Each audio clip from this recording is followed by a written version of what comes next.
Hey, happy holidays, everyone. Welcome back. This is the Royal Revolt 2 base tour. We are currently level 78. I'm going on vacation as well, so I will not be uploading videos for about 2 weeks. So this is what my base looks like and has looked like for about the last 2 months.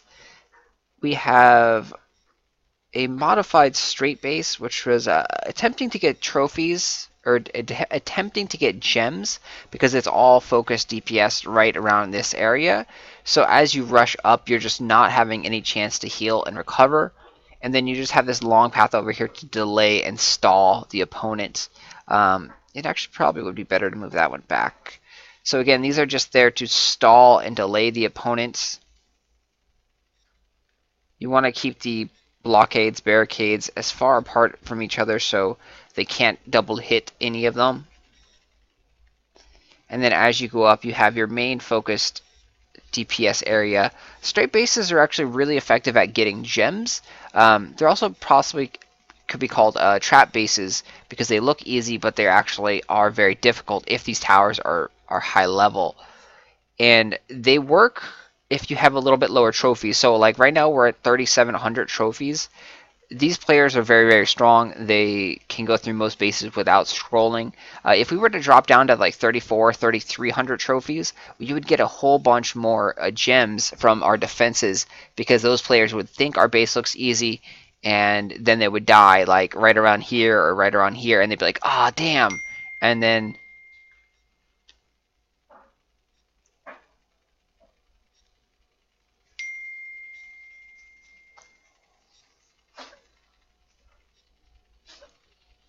so they would die right around here, and then they would resurrect or, use scrolls to get through it, and then that would give you a gem or two in return.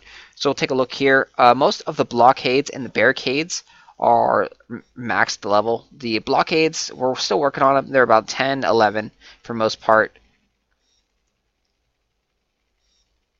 We have a couple of barricades in here. They are max level at number 12 because they are a lot cheaper to actually upgrade. So I believe all the blockades are actually level 10.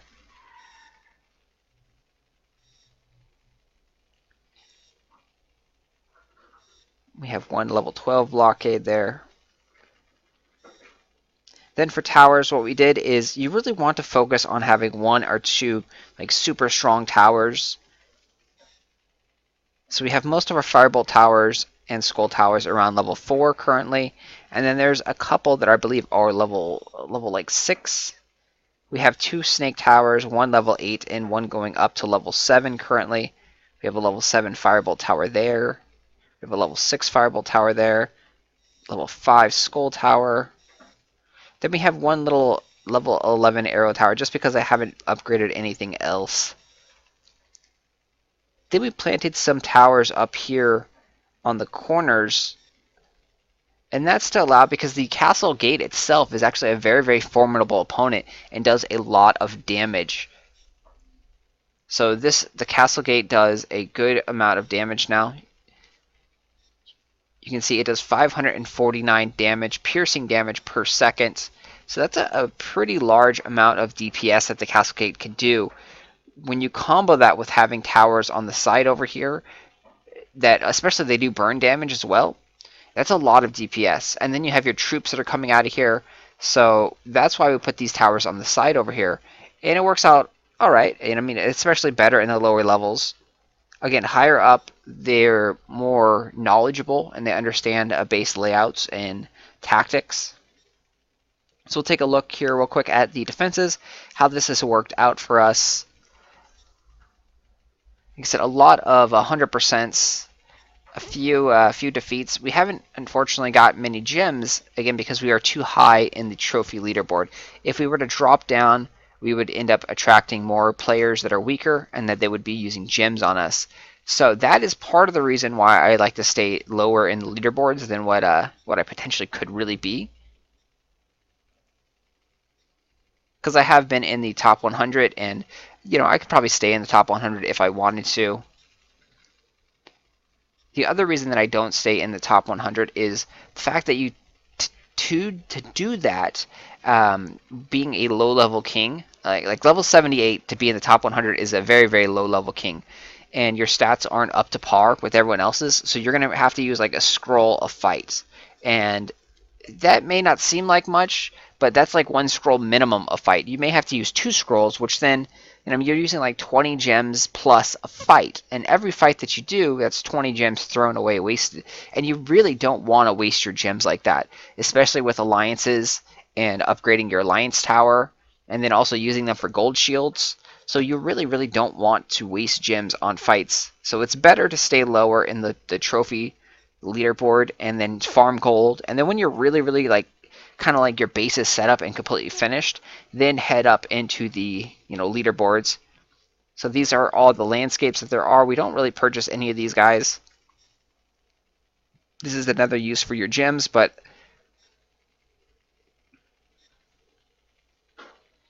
I believe they gave out the Christmas one for free as well. So we have almost all, actually all these buildings are maxed out except for the farms. The towers are at level 13. A great passive income on these guys. They give you 6,500 gold per hour. They can hold 312,000. The farms are, I believe, all level 12.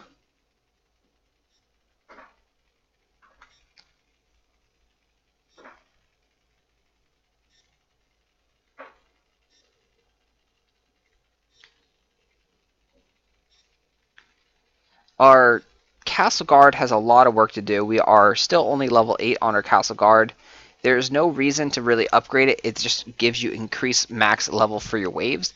Our waves are really lacking at this stage.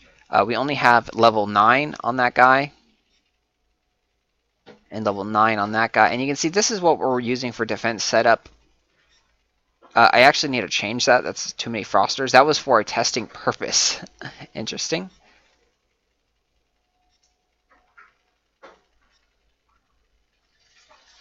So I'll go ahead and put a bunch of gargoyles in here. Max level gargoyles are still very effective. They aren't, like an instant kill on the hero anymore. But they are still very, very effective, and especially for like a trap-based design.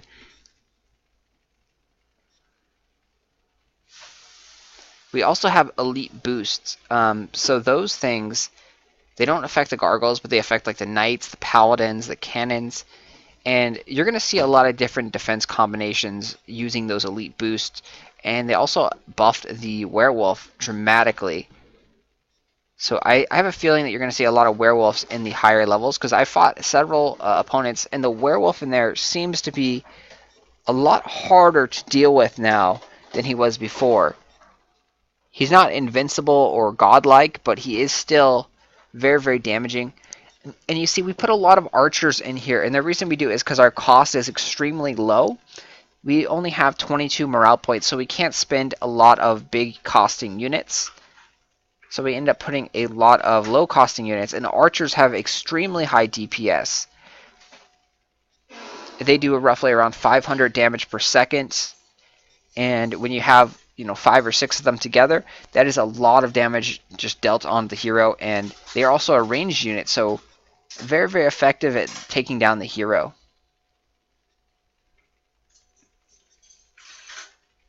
Silo, of course, is maxed out, level 13. Our Inventor's Workshop is maxed out at level 10. The Treasure Chamber is maxed out at level 12. We have the Wizard Tower maxed out at level 10. Every time you upgrade these buildings too, they actually increase in, like, not size, but they change appearance, so they get cooler looking. Our throne room is maxed out at level 9. We have our Alliance Tower not maxed out yet at level 7. They get really, really expensive. You can see it's 600 gems to max, or to not max, but to go up to level 8. Max on this is level 10. And I just don't have the gems to upgrade it all the way, and I'm not really in the mood of purchasing gems. Then we also have our Troop Academy maxed out at level 10. Inside our Troop Academy, we have our Knights at level 8. We're probably not going to upgrade those guys for a while since you don't use Knights anymore.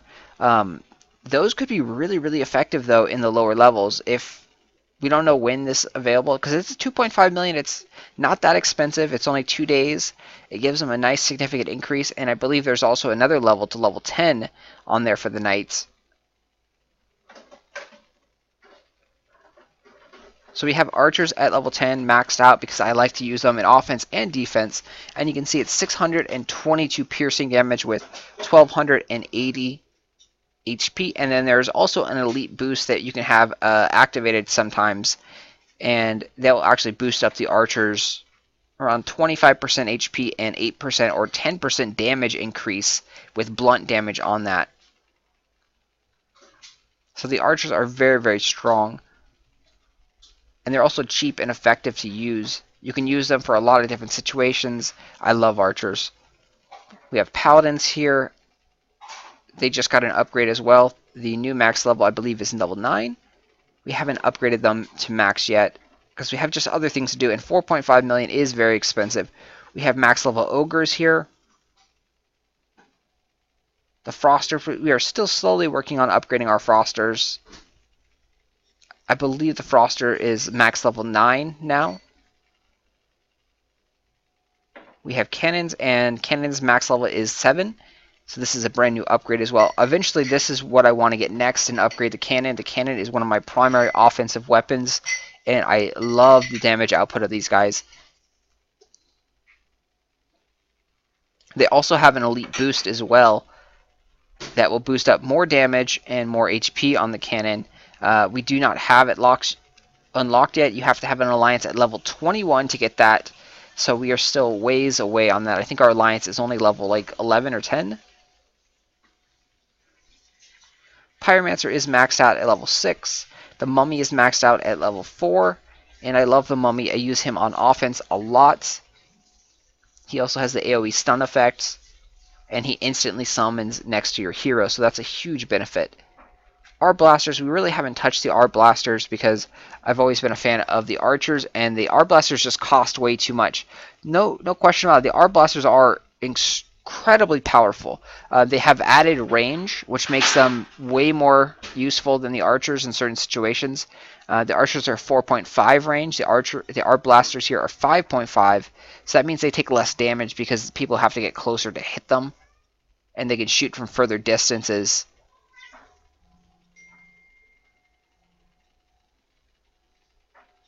They do a little bit less damage than a maxed out archer, just because you can actually summon 2 archers for the cost of 1 R blaster. Then we have Werewolf over here, who got a very, very big buff, and now he has 10,000 HP. He also has an elite boost, which gives him a tremendous amount of HP. I think it's like 50% more HP on that, so he's extremely fast. He's the fastest unit in the game. And then last we have the mortar over here. And this is the max level mortar, level 6. You know, a pretty significant amount of HP, and it does a lot of poison toxic damage.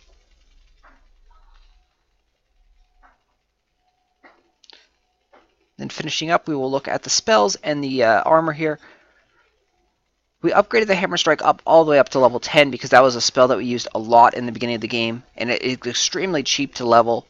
It is pretty damn effective because it's really quick cooldown. It only costs 8 seconds to use it, and you can spam it over, or actually 7 seconds to use it, and you can spam it over and over again. Toxic Cloud, we really didn't level up much. We just started kind of leveling it up as the game progressed because it was really cheap and easy, and we didn't have anything else to level up, so we might as well just level up the kind of spells that we didn't use just in case they become really good later on. Same thing we did with the stun spell. The stun spell at level 10 is pretty effective. It's 8 seconds stun, and it has a 20-second cooldown duration. So really that means you stun them for 8 seconds. It also stuns the buildings and the attacking forces. And then after that 8 seconds is over, you've already, used 8 seconds of your cooldown. Now it only has 12 seconds to wait. So the higher you get this, the less the cooldown really affects you. So that's something I want to test out eventually later on as I get that to max level. Firestorm, we use that in the beginning of the game to the middle level of the game, and it's just been stuck here at level 7 since then. really have no interest in leveling this up anymore because it gets outclassed by Sonic Blast and Blade Storm. Then we have Sword Rain, again another spell that kind of got outclassed, but it does several different things. The cooldown is 15 seconds. It does a massive amount of piercing damage, and it was pretty much the instant kill of all the ranged troops as you're leveling up in the game. As you get higher, you kind of phase it out for Sonic Blast and Blade Storm, but there are some players that have it maxed level, and it does like 5,000 or 6,000 damage, piercing damage, one cast.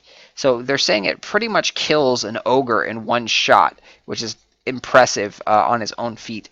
And then it obliterates like everything else in its path that's not piercing resistant. Then we have max level heal spell here at 3277. Definitely the Solo King's best friend. It heals you up as you go and try and take down the castle gates. It also removes all the status effects on you except for slow. Then we have Blizzard, which is just kind of like a wasted spell that we never used, so it's only level 2. And I don't really recommend leveling up Blizzard. It does have some uses because the Fireball Tower is weak to it, but it is an instant cast. It has a long cooldown of 16 seconds, and it just doesn't seem worthwhile compared to the other spells. Then we have the newly upgraded Shield spell. We are slowly upgrading this because now I can go to, I believe, level 8 or so, and it gained 2 additional levels, and this could be a replacement potentially for the heal spell. The shield spell has some different benefits, is that it, if I recall correctly, it removes the status effects off of you as well now, and then it also, you don't have to be hurt to use it. And you can apply it to all your units right in the beginning of the battle, and it gives them an additional layer of HP. So that's a great benefit right there. And anytime you're nearby your heroes, even if they are max HP, you can give them additional HP, which allows those guys to survive an ogre club or a gargoyle swarm. So the shield spell now at max level recovers, or not recovers, but gives you an additional layer of about 2,000 HP, which is pretty significant, and again allows you to survive some larger monster attacks. Then we have Blade Storm and Sonic Blast maxed out here. The two most damaging spells in the game. Blade Storm is extremely effective against all the barricades and the blockades, and just devours those guys instantly. There's some hidden damage modifiers on that. And then Sonic Blast is effective against pretty much all the towers in the game, and then it also does a really good job of just devouring any troops that it comes into touch with. And lastly, we have our king over here with some hero gear. So you can see it's all legendary. We are using a couple of different items at the moment. We have some gold boosting items, we have some leadership items, and then we also just have some random miscellaneous gear in here. Typically you're going to be using poison or fire shield when you are pushing up in the leaderboards. You could also use the morale boosting, the leadership one over here, but fire shield and poison shield have been a little bit more effective for me going forward. And you can see this one also has a low leadership base stat compared to this one over here. So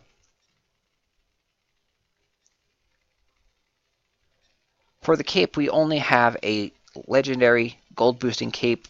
We haven't been able to find anything else that is worthwhile, and we've been kind of stingy. We haven't been buying anything else out of the granny shop or the sales. For armor, we're using a nice kingly obsidian armor, 6,460 HP and about 2,000 fire shield. Again, we have some more fire shield on here on our bright obsidian pauldrons. For weapons, there's a few different weapons in here, but the strongest one that we have currently is this sword, the Mighty Boulder Sword, 261 attack, and then 167.5 blunt damage. We were before using this Ice Club over here with Shining Frost Club, and the reason we were using it because it had ice damage on it, which means the ice effect slows everything down, and that works on towers and units as well, so it's very effective. I like using the blunt ice combo, so when we end up getting a new pair of ice gloves, we were able to use that blunt sword. So now we have ice gloves over here, and these, again, freeze everything that it touches, and so it slows down their attack speed dramatically. It is a a godsend against ogres and against skull towers. For rings, we have a few rings in here. Some nice leadership there, and then we have some great gold boosting rings right there. I always recommend trying to store up on the gold boosting and have a gold boosting set, so when you are actively just farming gold, you can farm really effectively. For belt, we have a 11% gold boosting belts. And then for boots, we have just tons and tons of boots. And the reason we have so many items is because we were using a trick, whereas if you fill up your inventory with max items and you go into the dungeon mode, you can actually beat a mission that's supposed to give you a item, and then that mission will give you a free item slot and the item that you won out of the mission because you're maxed out on items. So that gives you a increased storage capacity in your inventory. So that's why we have so many just crappy items in here. I'm not sure if that still works or not, but if it does, that is a great way to increase your inventory slots because those things cost a lot of gems to increase your inventory. For boots, I recommend using these run boots. Run boots give you more mobility. They allow you to use your spells on different buildings more efficiently, and they allow you to take down a lot more wave units quicker. We have a small amount of gold boosting here. We have never found a really, really good gold boosting boots, but again, I really don't mind that. I'd rather have these run boots. So that does it for our base tour right here. Hopefully, guys, you enjoyed that, and happy holidays. I will talk to you guys and see you guys in the new year. And again, happy holidays.